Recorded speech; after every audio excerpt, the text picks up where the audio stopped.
ಭಾರತದಲ್ಲಿ ನಿಜವಾಗಿಯೂ ಪೆಟ್ರೋಲ್ ಮತ್ತೆ ಡೀಸೆಲ್ ಖಾಲಿಯಾಗುತ್ತಿದೆಯಾ?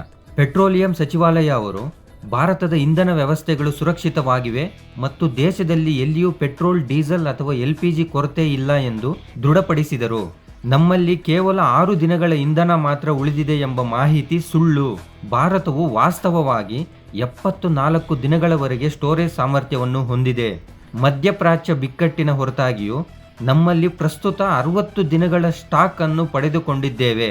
ಹಾರ್ಮೋಸ್ ಜಲಸಂಧಿಯ ಬಗ್ಗೆ ಚಿಂತಿತರಾಗಿದ್ದೀರಾ? ಬೇಡ.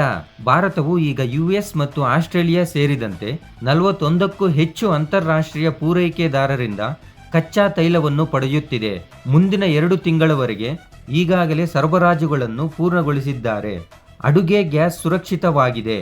ದೇಶೀಯ ಉತ್ಪಾದನೆಯು 40% ಹೆಚ್ಚಾಗಿದೆ ಮತ್ತು 800 TMT LPG ಪ್ರಸ್ತುತ ನಮ್ಮ 22 ಆಮದು ಟರ್ಮಿನಲ್ಗಳಿಗೆ ಸಾಗುತ್ತಿದೆ. ಭಯದಿಂದ ಖರೀದಿ ಮಾಡುವುದರಿಂದ ಸಾಲುಗಳು ಸೃಷ್ಟಿಯಾಗುತ್ತವೆ. ಇಂಧನದ ಕೊರತೆಯಲ್ಲ. ನಕಲಿ ಸುದ್ದಿಗಳಿಗೆ ಬಲಿಯಾಗಬೇಡಿ. ಶಾಂತವಾಗಿರಿ ಮತ್ತು ಅಧಿಕೃತ ಅಪ್ಡೇಟ್ಸ್ ನಂಬಿರಿ.